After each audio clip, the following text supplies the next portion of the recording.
So, kind of a follow-up to my Mars brick idea or lunar brick idea is that we could instead of putting them all at once, we could print them in such a way that we print a little small bricks or small structures, and we put these small structures that we print in a variety of molds into a larger structure. And then we use the same method to fuse these structures together, one by one. This will let you have stronger, lighter weight materials because they have a little more pores. You could change the thermal properties to make it more or less conductive, and so on and so on. So a little more flexibility there. Another thing you could do is you could have molds that could change the shape for more complex shapes. Now for the molds to change shapes, that it can be very, very hard because a lot of stuff you can't change it back and you don't want to waste material. You could try high temperature metal 3D printing, but that's high temperature. So I don't know if it's worth it or not if you're not going to do a lot of the same pieces over and over again. Another thing you could do is have a mold that is ablative, or meaning that you get rid of some of it. You could have a mold that is maybe use materials that do not fuse as easily, that you find there, that have a higher melting point, and you just put it in between, then you try to shake it off like a sand, loose sand. So maybe there's a workaround there. The other possibility with this idea that I forgot to say last time, well, rather not cover it, because I didn't think of it, would be to have it so you print one layer to a certain extent and the gas flows very easily in a controllable way. Then you put another layer on top of it in a certain pattern and flow gas through it.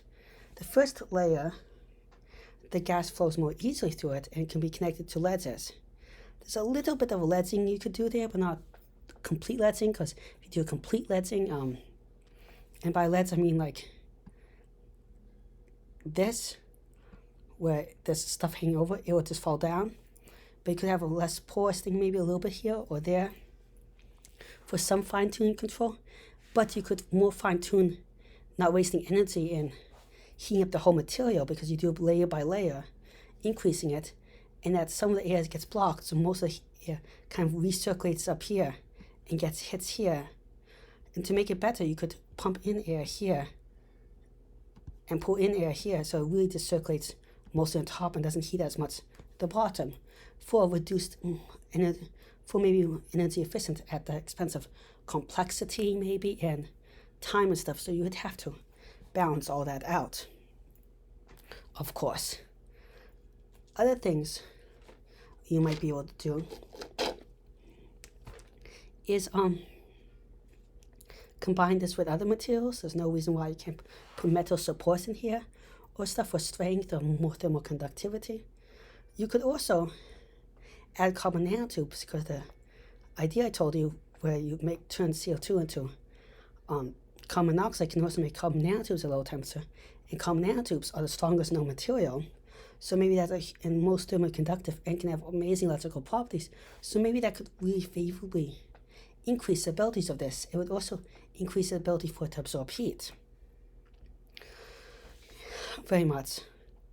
Now, how would you mix it in? That's a really tricky thing, because you don't have to worry as much about oxygen being exposed and decaying it, but how do you thoroughly mix it in so it's well dispersed and not just carbon nanotubes everywhere?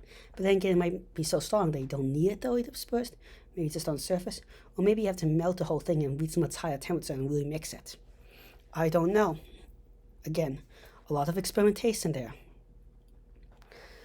Another thing we could do, potentially, is we could maybe a lot of these materials have weak piezoelectric effects and triboelectric effects. One is making electricity from friction, the other one is from compressing, so that might be of use. But the reason why I think it's important to make bulk quantities is if you want to protect from radiation, you really need to have a lot, very thick. From sandstorms or something, you want thick. You want also a thick wall in case any part of the wall gets damaged, that you would need a huge hole for it to really start leaking. Another one, an exterior thick exterior will really protect the inside.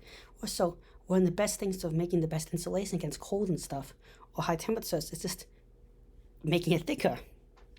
Again, so sometimes just making a cheap one is a lot more than less fancy. It's a lot better than fancy materials. And also, what if you want to just rapidly scale up? You want a process that can work everywhere, in every condition. Well, thank you very much for listening. Please like and subscribe. It really helps the channel out. Also, I'm trying to reach 1,000 subscribers in a year and 4,000 watch hours, which is really hard. But with your help, I think I can do it. And I want to do this so I can reach more people and do this in a much more serious capacity. And also, if you have any ideas for future videos, comments, suggestions, critiques, or anything, leave them in the comment section below. Also, feel free to DM me if there's anything very, very specific you want to tell me, or just want to chat. I just don't want to give out my DMs to everyone. Thank you very much.